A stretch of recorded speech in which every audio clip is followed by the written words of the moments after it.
लाहौल स्पीति में बादल फट गया है। बादल फटने से लाहौल स्पीति में भारी तबाही आ गई। लाहौल स्पीति में कई घर बह गए हैं। मलबे में कई लोगों के दबे होने की आशंका है। लाहौल स्पीति में रेस्क्यू ऑपरेशन जारी है।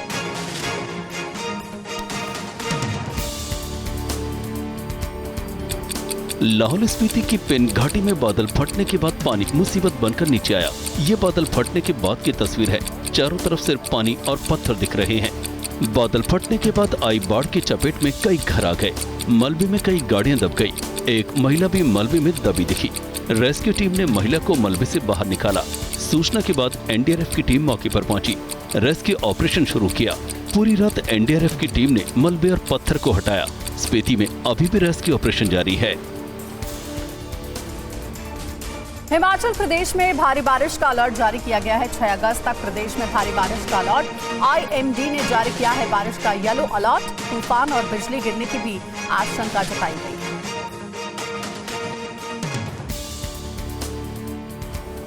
हिमाचल प्रदेश में बादल फटने और बाढ़ बारिश से काफी नुकसान हुआ है। हिमाचल में बाढ़ से अभी तक 6 लोगों की मौत हुई है। 47 लोग अभी भी लापता हैं। रेस्क्यू ऑपरेशन जारी है। बाढ़ में फंसे लोगों को सुरक्षित स्थानों पर पहुंचाया जा रहा है। इसी बादल फाड़ तबाही के बीच मौसम विभाग ने हिमाचल प्रदेश में भारी बारिश की आशंका जताई है। मौसम विभाग के मुताबिक हिमाचल प्रदेश के कई जिलों में 6 अगस्त तक भारी बारिश की आशंका है। मौसम विभाग ने हिमाचल के 10 जिलों में बारिश, तूफान और बिजली गिरने का येलो अलर्ट जारी किया है। हिमाचल प्रदेश के समेज गांव में बादल फटने की घटना के बाद सीएम सुक्खू ने इलाके का दौरा किया और आपदा प्रभावितों के लिए तत्काल राहत पैकेज का ऐलान किया है। हिमाचल प्रदेश के समेज गांव में हुई त्रासदी के बाद हर तरफ तबाही का मंजर है। न सिर्फ लोगों के आशियां उजड़ गए, बल्कि उनके अपने भी अब तक लापता हैं। आपदा ने बच्चों को भी नहीं बख्शा। सीएम सुक्खू ने समेज में प्रभावितों से मुलाकात कर न सिर्फ मुआवजे का ऐलान किया, बल्कि उनके टूटे घरों को दोबारा बनाने का भी आश्वासन दिया। नहीं, सारा किराया 3 महीने तक, जब तक हम उनको आपदा राहत बरसात खत्म नहीं हो जाती, हम देंगे। 50,000 रुपया उनको अभी घर के जो अपने कपड़े या खरीदने के लिए वो हम उपलब्ध करवाने जा रहे हैं। और वहीं उत्तराखंड में बादल फटने से भारी तबाही हुई है। बाढ़ और बारिश की वजह से सैकड़ों यात्री केदारनाथ और रुद्रप्रयाग में फंसे हुए हैं, जिन्हें निकालने के लिए रेस्क्यू ऑपरेशन चलाया जा रहा है। रेस्क्यू ऑपरेशन की ये तस्वीरें रुद्रप्रयाग के जंगलपट्टी इलाके की हैं, जहां एनडीआरएफ फंसे हुए यात्रियों को निकालने में जुटी है। रेस्क्यू टीम कैसे लोगों को निकाल रही है? रास्ता एकदम जोखिम भरा और खतरनाक है। तेज रफ्तार से पानी ऊपर गिर रहा है। रस्सी के सहारे ह्यूमन चेन बनाकर रेस्क्यू टीम लोगों को बाहर निकाल रही है। बादल फटने के बाद आई तबाही से केदारनाथ में सभी रास्ते बंद हैं। चारों तरफ पहाड़ से घिरा मलबा बिखरा है। कदम कदम पर खतरा है। फिर भी इस खतरनाक रास्ते को पार करने के अलावा कोई दूसरा विकल्प नहीं है। हिमालयन रीजन में लैंडस्लाइड की घटनाओं पर भूवैज्ञानिकों ने भी चिंता जाहिर की है। देहरादून में बताया जा रहा है, वाडिया इंस्टीट्यूट के निदेशक ने इससे बचने के कई उपाय भी बताए। उस रीजन में, आसपास उस रीजन में ज़्यादा मकान, कुछ प्रोजेक्ट इस तरह सा बनना नहीं चाहिए, नंबर 1। नंबर 2, लोकल लोगों को और दूसरा लोगों को भी ये जानना जरूरी है। अगर एक बहुत ज़्यादा स्लोप रीजन है और स्लोप का हमारे पास साइंटिफिक मेथोडोलॉजी है, स्लोप का कितना देर तक वो स्लोप स्टेबल है, उसके ऊपर अगर कुछ ज़्यादा लोड आए, ज़्यादा मकान बन गया, कुछ हो गया, तो उसका लोड कैसे उसके ऊपर पड़ रहा है, सो दैट वो स्लिप हो सकता है। नंबर 2। नंबर 3, डेफिनेटली फॉरेस्टेशंस के ऊपर हम लोगों को ध्यान देना चाहिए। और वहीं उत्तराखंड के हरिद्वार में कांवड़ यात्रा के दौरान पीएसी जवानों की मुस्तैदी से बड़ा हादसा टल गया। अचानक गंगा में आए बाढ़ में 16 कांवड़िए फंस गए थे, जिन्हें सुरक्षित बचा लिया गया। हरिद्वार में धड़कने बढ़ा देने वाली ये घटना उस वक्त हुई जब गंगा नदी का जलस्तर अचानक बढ़ने से 16 कांवड़िए एक टीले पर फंस गए। सभी कांवड़िए नदी के बीचों बीच जाकर स्नान ध्यान कर रहे थे। कांवड़िए को फंसा देख पीएसी के जवानों ने रेस्क्यू शुरू किया और सबको सुरक्षित बचा लिया। हम लोग काफी लोगों को बचाए भी। आज भी अचानक गंगा जी में जलाने की वजह से कुछ लोग टापू पे फंस गए थे और तत्काल टीम के द्वारा उनको रेस्क्यू करके बचाया गया। झारखंड में भारी बारिश का रेड अलर्ट जारी किया गया है। कई जिलों में भारी बारिश की आशंका है। अलर्ट के बाद 12वीं तक के सभी स्कूल भी बंद किए गए हैं। अगले आदेश तक बंद रहेंगे सभी स्कूल। सीएम हेमंत सोरेन ने प्रशासन को अलर्ट रहने के निर्देश दिए हैं। मौसम विभाग ने झारखंड के 7 जिलों में बारिश का रेड अलर्ट और 4 जिलों में बारिश का ऑरेंज अलर्ट जारी किया है। मौसम विभाग ने तेज आंधी और आकाशीय बिजली गिरने की भी आशंका जताई है। मौसम विभाग के अलर्ट के बाद झारखंड सरकार अलर्ट मोड में है। बारिश के अलर्ट के साथ ही राज्य के 12वीं तक के स्कूलों को बंद कर दिया गया है, जो सरकार के अगले आदेश तक बंद रहेंगे। बारिश के अलर्ट के बाद सीएम हेमंत सोरेन ने लोगों से अपील की कि अनावश्यक यात्रा से बचें, सतर्क रहें और सुरक्षित रहें। हम मिलकर इस चुनौती का सामना करेंगे। और वहीं झारखंड के कई जिलों में जहां एक तरफ बारिश का रेड अलर्ट है, वहीं दूसरी ओर कल राजधानी रांची में मूसलाधार बारिश के बाद कई इलाके जलमग्न हो गए हैं। बारिश के बाद रांची में 4 से 5 फीट तक पानी भर गया। गलियों में ऐसे पानी बह रहा था जैसे किसी पहाड़ से नीचे गिर रहा हो। लोगों के घरों में पानी घुस गया, सामान डूब गया। भारी बारिश की वजह से जेपी नगर में लोग घरों में फंस गए। लोगों को बाहर निकालने के लिए रेस्क्यू टीम पहुंची। 35 लोग पानी में फंसे हुए थे। एनडीआरएफ की टीम ने बोट के जरिए उन्हें बाहर निकाला और सुरक्षित जगहों पर पहुंचाया। रांची में करीब हर गली मोहल्ले का यही हाल है। 3 से 4 फीट पानी भरने से लोग घरों में कैद हो गए हैं। रांची में करीब 10 मिलीमीटर तक बारिश हुई है। वहीं बिहार में भी भारी बारिश का अलर्ट है। मौसम विभाग ने बिहार के 9 जिलों में भारी बारिश और आंधी का रेड अलर्ट जारी किया है। मौसम विभाग ने बिहार के 9 जिलों में अगले 36 घंटे में भारी बारिश की आशंका जताई है। यानी अगले 36 घंटे में भारी बारिश, आंधी और आकाशीय बिजली गिरने का रेड अलर्ट है। मौसम विभाग ने अररिया, पटना, मधेपुरा, सुपौल, भागलपुर, किशनगंज, पूर्णिया और कटिहार में आज भारी बारिश की आशंका जताई है। साथ ही 10 जिलों के लिए बारिश का ऑरेंज अलर्ट जारी किया है। नेपाल से छोड़े गए पानी की वजह से पहले ही बिहार के कई जिले बाढ़ की मार झेल रहे हैं। ऐसे में भारी बारिश से और मुसीबत बढ़ सकती है। पश्चिम बंगाल के कई जिलों में भारी बारिश हुई है। बारिश की वजह से पूरा इलाका जलमग्न हो गया है। जलभराव ने लोगों की मुसीबतें बढ़ा दी हैं। मूसलाधार बारिश के बाद सड़क पर कई फीट तक पानी भरा है। घरों में पानी घुस गया है। ये तस्वीर बंगाल के बीरभूम की है, जहां बारिश के बाद कई गांव में पानी भर गया है। ये बीरभूम के भोलपुर की तस्वीर है, जहां मंदिर में भरे पानी को देखकर कितनी बारिश हुई है आप इसका अंदाजा लगा सकते हैं। मंदिर में लोगों के घुटने तक पानी भरा हुआ है। घुटने तक पानी में लोग मंदिर आ जा रहे हैं। मौसम विभाग के मुताबिक बीरभूम में पिछले 24 घंटे में 100 मिलीमीटर बारिश हुई है। साथ ही मौसम विभाग ने आज भी बीरभूम में बारिश की आशंका जताई है। और वहीं वायनाड त्रासदी में अब तक 334 लोगों की मौत हो गई है। वायनाड में 200 से अधिक लोग अब भी लापता हैं। पिछले 4 दिन से रेस्क्यू ऑपरेशन जारी है। मलबे में जिंदगी की तलाश में जुटी हुई है सेना और एनडीआरएफ। वायनाड में पिछले 4 दिनों से रेस्क्यू ऑपरेशन जारी है। सेना, एनडीआरएफ और एसडीआरएफ की टीम वायनाड में रेस्क्यू ऑपरेशन में जुटी हुई है। मलबे में जिंदगी की तलाश कर रही है। त्रासदी के बाद चारों तरफ सिर्फ बर्बादी और तबाही दिख रही है। लैंडस्लाइड की वजह से चूरनमाला और मुडक्के को जोड़ने वाला पुल बह गया था। सेना के 150 जवान ने सिर्फ 20 घंटे में 190 फीट लंबा पुल बना दिया। पुल बनने के बाद सबसे पहले उस पर आर्मी की गाड़ी गुजरी। पुल बनने से रेस्क्यू के काम में और तेजी आएगी। लोगों की मदद की चीजें आसानी और जल्दी पहुँच जाएंगी। वायनाड में लैंडस्लाइड से भारी तबाही हुई है। 4 गांव पूरी तरह से खत्म हो गए हैं। वायनाड से टीवी9 संवाददाता की ग्राउंड रिपोर्ट देखिए।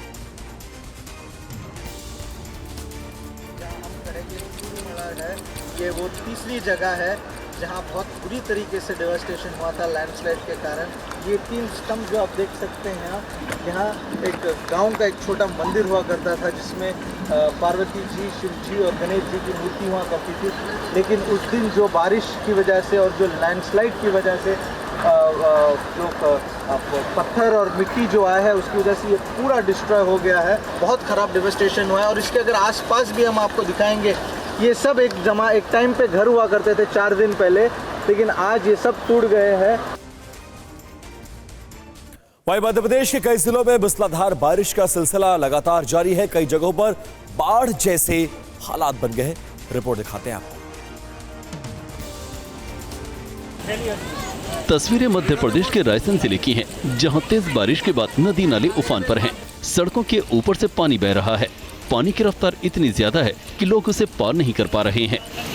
भारी बारिश के बाद बाढ़ की वजह से सड़कें बह गई हैं। रायसेन में कई इलाकों का आपसी संपर्क टूट गया है। बारिश के बाद प्रशासन भी अलर्ट मोड में है। रायसेन में 51 नदी में एक 23 साल का लड़का बह गया। बताया जा रहा है कि वो नदी में बहती लकड़ी को पकड़ने की कोशिश कर रहा था, पैर फिसला और गिर गया। रेस्क्यू की टीम नदी में लड़के की तलाश कर रही है। दिल्ली कोचिंग सेंटर में 3 छात्रों की मौत की जांच अब सीबीआई करेगी। दिल्ली हाईकोर्ट ने कोचिंग सेंटर हादसे की जांच सीबीआई को सौंपी है। सीबीआई जांच की निगरानी सेंट्रल विजिलेंस कमेटी के अधिकारी करेंगे। सीबीआई को हादसे की जांच सौंपने के बाद कोर्ट ने कहा, लोगों को जांच पर शक न हो, साथ ही सरकारी कर्मचारियों के भ्रष्टाचार में शामिल होने से जांच प्रभावित न हो, इसलिए ये फैसला लिया गया है। कोर्ट ने एसयूवी के ड्राइवर को गिरफ्तार करने के लिए दिल्ली पुलिस को फटकार भी लगाई। कोर्ट ने कहा, आप सड़क पर जा रहे किसी व्यक्ति को कैसे अरेस्ट कर सकते हैं? आपको माफी मांगनी चाहिए। पुलिस का सम्मान तब होता है जब आप अपराधी को गिरफ्तार करें, निर्दोष को नहीं। कोर्ट ने पुलिस से कहा, शुक्र है बारिश के पानी पर जुर्माना नहीं लगाया। और देश भर की कनेक्टिविटी को और बेहतर बनाने के लिए लॉजिस्टिक्स क्षमता को बढ़ाने के मकसद से मोदी कैबिनेट ने बड़ा फैसला लिया है। 8 national high speed road corridor परियोजनाओं को कल कैबिनेट ने मंजूरी दी है। रिपोर्ट देखिए। ये प्रोजेक्ट्स 935 किलोमीटर की टोटल लेंथ के हैं और इसमें 50,000 करोड़ रुपए का इन्वेस्टमेंट होगा। इन परियोजनाओं में 6 लेन का Agra Gwalior national high speed corridor, 4 लेन का खड़गपुर मोरग्राम राष्ट्रीय हाई स्पीड कॉरिडोर, 6 लेन का थराद-दीसा मेहसाणा अहमदाबाद कॉरिडोर, 4 लेन का अयोध्या रिंग रोड, 6 लेन का कानपुर रिंग रोड और रायपुर रांची राष्ट्रीय हाई स्पीड कॉरिडोर का पत्थलगांव और गुमला के बीच 5 लेन का निर्माण अहम है। और वहीं दिल्ली के सिविल लाइन थाने के पास अधिकारियों ने दुकान और घरों को खाली करने का अनाउंसमेंट कर दिया है। नोटिस के बाद पूरे इलाके में हलचल है और लोग बेहद परेशान हैं। दिल्ली में सिविल लाइंस के खैबर पास इलाके में सैकड़ों घरों पर बुलडोजर चलने का खतरा मंडरा रहा है। लैंड एंड डेवलपमेंट ऑफिस के नोटिस और अनाउंसमेंट के बाद लोगों में भारी आक्रोश है। आक्रोशित लोगों ने देर रात रिंग रोड जाम कर सिविल लाइंस पुलिस स्टेशन पर प्रदर्शन किया। इस दौरान कई लोग हिरासत में लिए गए। दरअसल खैबर पास इलाके में ये जगह LNDO की है, जिसे अब खाली कराया जा रहा है। हालांकि यहाँ 50-60 साल से रह रहे लोगों ने कोर्ट का भी रुख किया, लेकिन वहां से भी निराशा हाथ लगी।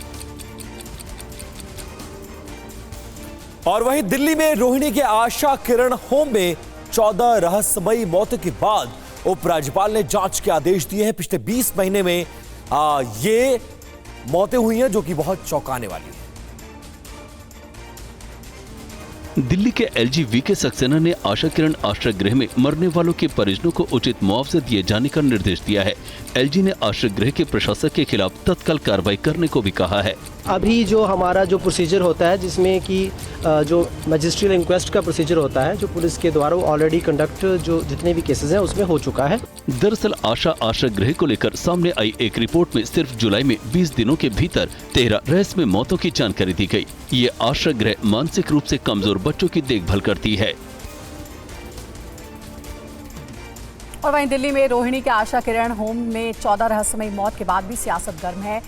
NCPCR ने भी मौतों पर दिल्ली सरकार से रिपोर्ट मांगी है।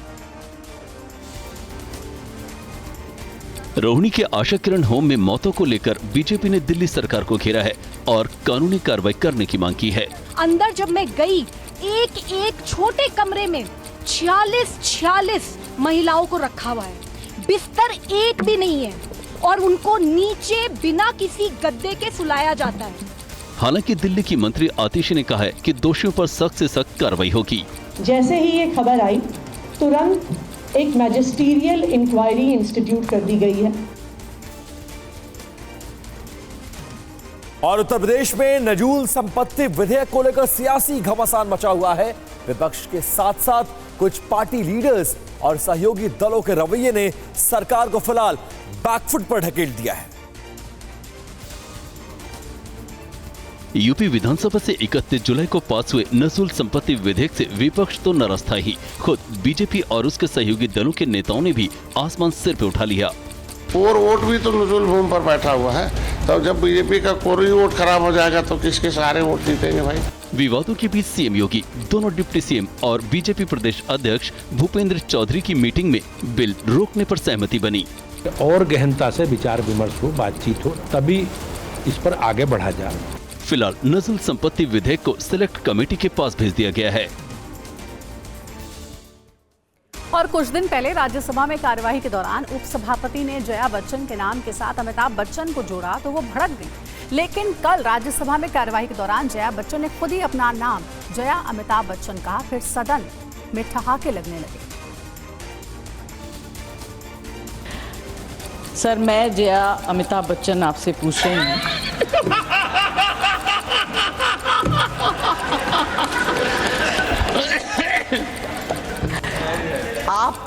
आपको आज लंच ब्रेक मिला? नहीं मिला, तभी आप बार बार जयराम जी का नाम ले रहे हैं।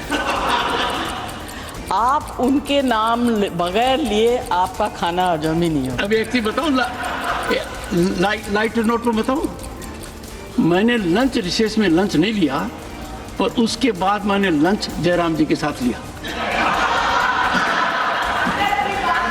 और आज ही लिया।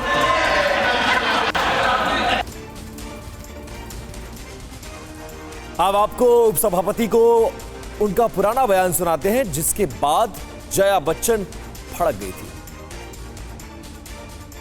श्रीमती जया अमिताभ बच्चन जी। सर, सिर्फ जया बच्चन बोलते तो काफी हो जाता। यहाँ पूरा नाम लिखा था इसलिए मैंने रिपीट किया। ये जो है कुछ नया तरीका निकला है कि महिलाएं जो है अपने पति के नाम से जानी जाएंगी, उनका कोई अस्तित्व नहीं। क्योंकि यहाँ नाम दर्ज है। नहीं सर, इसलिए मैंने कहा उनकी कोई उपलब्धि नहीं है। और आपको हमने उपसभापति का पुराना बयान सुनवाया। आगे बढ़ते हैं, अगली खबर का रुख करेंगे। यूपी के चित्रकूट में शस्त्र निरीक्षण दौरान पिस्टल फायर होने से गई है और जिसमें 2 सब इंस्पेक्टर घायल हो गए। दोनों की हालत फिलहाल स्थिर बताई जा रही है। चित्रकूट के पहाड़ी थाने में उस वक्त हड़कंप मच गया जब डीआईजी के दौरे से ठीक पहले यहां बड़ा हादसा हो गया। जानकारी के मुताबिक पुलिस स्टेशन में असलहों के अभ्यास के दौरान पिस्टल से गोली चल गई, जिसमें एसआई ननकू और एसआई सुरेश बहादुर घायल हो गए। गोली एक के हाथ में जबकि दूसरे के कमर में लगी। आनन फानन में दोनों को पहले जिला अस्पताल और फिर प्रयागराज रेफर किया गया है, जहां दोनों की हालत फिलहाल स्थिर है। 2 सब इंस्पेक्टर पिस्टल खोलने जोड़ने का अभ्यास कर रहे थे, उसी में पिस्टल से गोली चल गई। वहीं मध्य प्रदेश के सागर में जटाशंकर के पास भीषण सड़क हादसा हो गया। तेज रफ्तार कंटेनर और कार की टक्कर में एक ही परिवार के 5 लोगों की दर्दनाक मौत हो गई। सागरगढ़ कोटा रोड पर यह हादसा उस वक्त हुआ जब जटाशंकर के पास एक कार पर सामने से आ रहा ट्रक चढ़ गया। ट्रक का वजन ज्यादा होने के कारण कार पूरी तरह चकनाचूर हो गई और उसमें सवार एक 4 साल के बच्चे समेत एक ही परिवार के 5 लोगों की मौत हो गई। पुलिस के मुताबिक हादसे का शिकार जैन परिवार पर सोलिया का रहने वाला था, जो अस्पताल में भर्ती अपने किसी रिश्तेदार से मिलने वापस लौट रहा था। हादसे में कंटेनर चालक भी गंभीर रूप से जख्मी हुआ है। जम्मू कश्मीर के उधमपुर में एक शादी समारोह में खाना खाने के बाद कई लोगों की तबीयत खराब हो गई। फूड पॉइजनिंग से 2 बच्चों की मौत की खबर है। मोस्टली फूड पॉइजनिंग के केसेस ही हैं। 6 बच्चे यहाँ पर एडमिट हैं, 3 हमारे लोग जो हैं वो नीचे इमरजेंसी में भी एडमिट हैं और 2 बच्चे very sadly they were brought dead. Food poisoning के इस घटना के बाद उधमपुर जीएमसी हॉस्पिटल में मरीजों की भीड़ लग गई। 13 बच्चों की गंभीर हालत को देखते हुए डॉक्टरों की एक विशेष टीम बनाई गई है।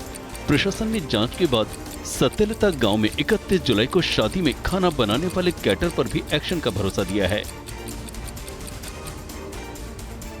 वहीं बेगूसराय पुलिस ने विस्फोटक सामग्री के साथ सेना के एक जवान को गिरफ्तार किया है। पुलिस को किसी बड़ी साजिश की आशंका है।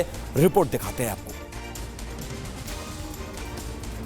बेगूसराय पुलिस के शिकंजे में आया ये वही शख्स है जिसे 75 डेटोनेटर और 90 एक्सप्लोसिव बैलिस्टिक के साथ गिरफ्तार किया है। पुलिस ने गुप्त सूचना पर आरोपी राजकिशोर यादव को गिरफ्तार किया और खुलासा हुआ कि ये मणिपुर आर्मी में क्लर्क के पद पर तैनात है। फिलहाल पुलिस कई एंगल से मामले की तफ्तीश में जुटी है। इसके पास से सामग्री 75 pieces, gelatin sticks and 75 pieces detonators among other things बरामद हुए हैं। हमारी पूछताछ जारी है। भारत के स्टार शटलर लक्ष्य सेन ने पेरिस ओलंपिक में इतिहास रचते हुए मेंस सिंगल्स के सेमीफाइनल में अपनी जगह पक्की कर ली है। लक्ष्य अब मेडल पक्का करने से सिर्फ एक जीत दूर है। लक्ष्य सेन ओलंपिक के मेंस सिंगल्स के सेमीफाइनल में पहुंचने वाले पहले भारतीय खिलाड़ी बने हैं। विश्व चैंपियनशिप 2021 कांस्य पदक विजेता लक्ष्य ने क्वार्टर फाइनल में चीन के तिएन चेन को कड़ी टक्कर दी। इस मुकाबले में उन्होंने चेन को 19-21, 21-15, 21-12 से हराया। अगर लक्ष्य पेरिस में मेडल अपने नाम करते हैं तो फिर ऐसा करने वाले वो चौथे भारतीय शटलर होंगे। वहीं दूसरी ओर पेरिस में भारत की स्टार निशानेबाज मनु भाकर आज पदकों की हैट्रिक पूरी कर सकती हैं। और पेरिस ओलंपिक में भारतीय हॉकी टीम ने भी इतिहास रच दिया। एस्ट्रोटर्फ की हॉकी में पहली बार ऑस्ट्रेलिया को ओलंपिक में टीम इंडिया ने शिकस्त दी है। रिपोर्ट देखिए। पेरिस में जारी ओलंपिक खेलों के 7वें दिन भारत ने ग्रुप स्टेज के अपने आखिरी मैच में ऑस्ट्रेलिया को 3-2 से मात दी। 1972 के बाद ओलंपिक में भारत की यह ऑस्ट्रेलिया पर पहली जीत है। पेरिस ओलंपिक में ब्रॉन्ज मेडल जीतने वाली भारतीय हॉकी टीम ने इस तरह क्वार्टर फाइनल मुकाबले से पहले अपने इरादे जाहिर कर दिए हैं। भारतीय टीम पूल चरण में 3 जीत, 1 ड्रॉ और 1 हार के साथ बेल्जियम के बाद दूसरे स्थान पर रही और क्वार्टर फाइनल में टीम इंडिया का सामना पूल ए की तीसरे नंबर की टीम से होगा। और बांग्लादेश में एक बार फिर से हिंसा शुरू हो गई है। गृह युद्ध जैसे हालात बन गए हैं। इस दौरान ढाका में प्रदर्शनकारी छात्रों पर सेना फायरिंग कर दी।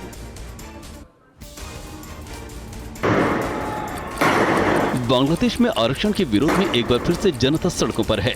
ढाका में हजारों प्रदर्शनकारियों ने प्रधानमंत्री शेख हसीना और उनकी सरकार के खिलाफ विरोध प्रदर्शन किया। इससे पहले देश भर में हुए विरोध प्रदर्शन में 200 से अधिक लोगों की मौत हो चुकी है, जिन्हें इंसाफ दिलाने के लिए प्रदर्शनकारी दोबारा सड़कों पर उतरे हैं। प्रदर्शनकारियों को काबू करने उतरी सेना ने भी सख्ती दिखाई। ढाका में प्रदर्शन के दौरान कई लोग घायल हुए हैं। और अयोध्या गैंगरेप मामले में एक्शन में है योगी सरकार। कल सीएम योगी से मिला था पीड़ित परिवार। आरोपी एसपी नेता के घर पर चल सकता है बुलडोजर। गैंगरेप मामले में थाना प्रभारी और चौकी इंचार्ज हो चुके हैं सस्पेंड।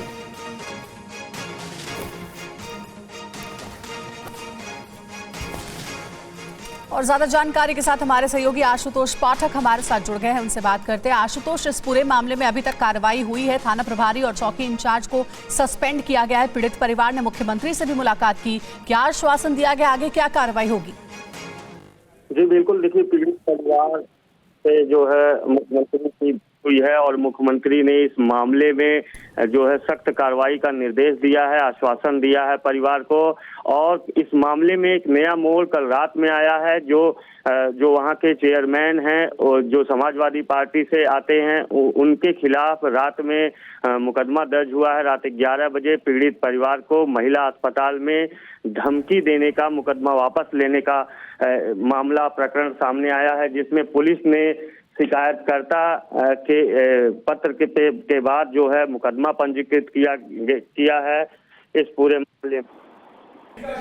मामला दर्ज हो गया है, एक्शन में सरकार है और पीड़ित परिवार ने मुख्यमंत्री योगी आदित्यनाथ से भी मुलाकात किया। और इस बीच इसी खबर से जुड़ी एक अपडेट सामने आ रही है। आरोपी ने पीड़ित परिवार को धमकी दी है। नाबालिग के परिजनों को आरोपी ने धमकी दी है और सुलह न करने पर जान से मारने की धमकी देने का आरोप लगा है। एक तरफ एक्शन में सरकार है, पुलिसकर्मियों पर कार्रवाई की गई है और परिवार मुख्यमंत्री से मिल रहा है, लेकिन उसके बावजूद आरोपी इस पूरे मामले में पीड़ित परिवार को धमकी दे रहा है। आशुतोष, सरकार के एक्शन के बाद भी जो आरोपी है उस पर किसी तरह का फर्क नहीं पड़ रहा है, उल्टा परिवार को ही, पीड़ित परिवार को ही धमकी दे रहा है। क्या कुछ डिटेल्स है आपके पास? देखिए, जो इसमें मुख्य आरोपी है है मोहित खान, वो बताया जा रहा है कि जो सपा नेता है नगर पंचायत मदरसा के चेयरमैन मोहम्मद राशिद, जो उसी का राइट हैंड माना जाता है और उसी के शय पे ये ऐसे कई वारदात को अंजाम दे चुका है, ऐसा भी आरोप है। तो उसी के गुर्गे में कल रात में बताया जा रहा है, जो एफआईआर में दर्ज हुआ है मामला, कि वो रात में आके 11 बजे जिला महिला अस्पताल में पीड़ित परिवार को इस पूरे मामले को लेकर सुलह करने का दबाव बनाया है, धमकी दी है, जिसको लेकर पूरा कलंदर की दूसरी भरतपुर निवासी रामसेवक दास ने शिकायत दर्ज की पुलिस को, और पुलिस ने इस मामले पर जो है मुकदमा दर्ज किया है और जो मोहम्मद राशिद है सपा नेता, उसके खिलाफ और जय सिंह राणा के खिलाफ और एक अन्य के खिलाफ मुकदमा पंजीकृत किया है। बिल्कुल आशुतोष, फिलहाल पुलिस एक्शन में नजर आ रही है, सरकार की नजर इस पूरे केस पर बनी हुई है। पीड़ित परिवार ने मुख्यमंत्री से मुलाकात की है और कुछ पुलिसकर्मियों पर एक्शन भी हुआ है, लेकिन उसके बावजूद आरोपियों पर किसी तरह का असर पड़ता हुआ नजर नहीं आ रहा और पीड़ित परिवार को धमकी देने की कोशिश की गई है। बहुत शुक्रिया इस जानकारी के लिए।